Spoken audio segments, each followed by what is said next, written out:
focusing on telling the truth and why that's so hard for us sometimes in this Get Better Friday.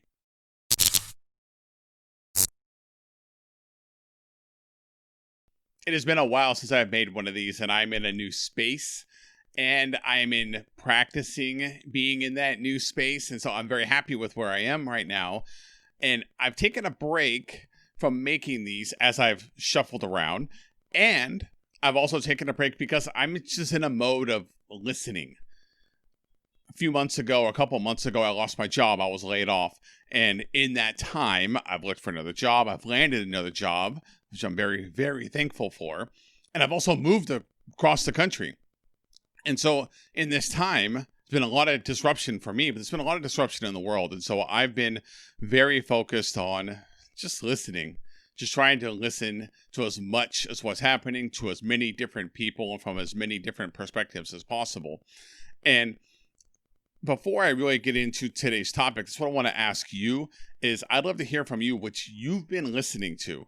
What have you been paying attention to? What have you been reading? What have you been absorbing in these last 2 months? I'd love to hear from you. So please email me, obscurednarration@gmail.com, and let me know what have you been paying attention to, because I would love to see that. But for today's topic, what I wanted to focus on is telling the truth. And we go back to saying I was laid off. I think that happened before or after the last time I made one of these videos, is I got laid off from my job.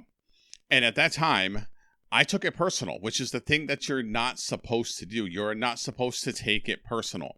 But I took it personal. I took it as though it was me.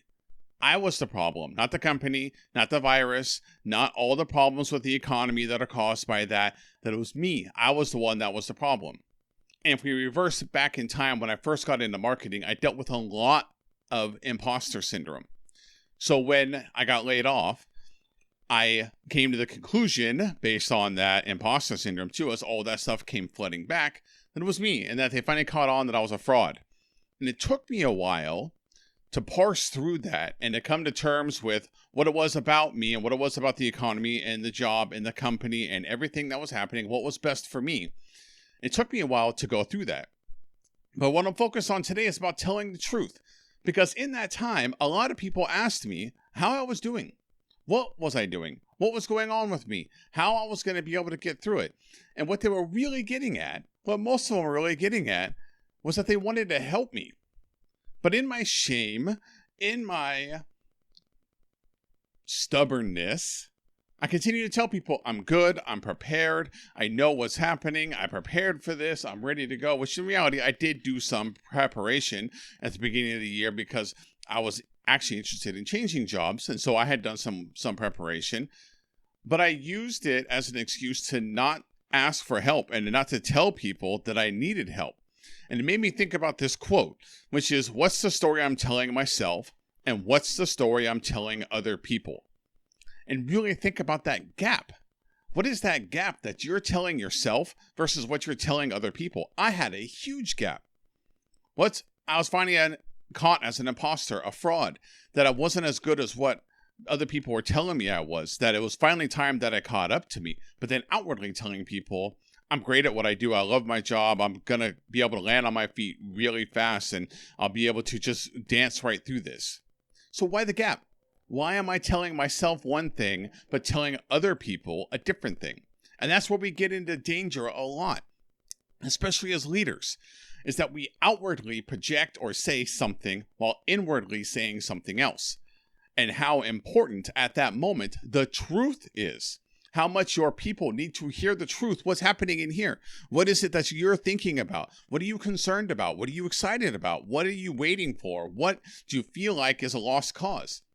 Get that information out there. Don't say we're doing great, everything is good, we're a close-knit team, we're a family, everything's going to be good, knowing internally it's not true. Your team is far apart, or you're not getting close to your mission, or the company's not doing very good, or you picked a direction, it ends up being the wrong one, we need to pivot. The difference between what you're telling other people and what you're telling yourself is the truth. And you got to get the truth out there.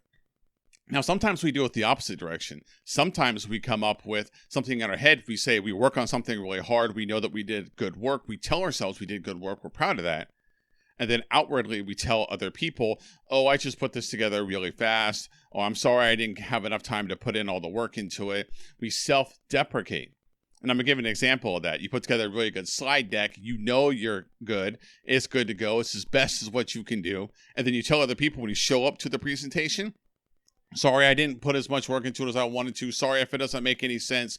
I'm sorry if these slides are going too fast or if I'm talking too fast, if there's not enough information. We immediately go into self-deprecation mode. So go to the truth. What you know the truth is that you're good and that you did good work. So tell people the truth. And that's what my message is this week. And I'd love to hear from you. What's an example of a time where you didn't tell the truth? You had one thing in mind and you were outwardly telling people something different.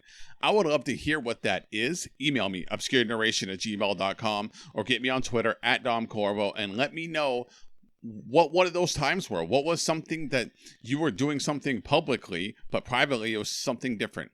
I'd love to hear from you. That's all I got for this week. I'll see y'all next time.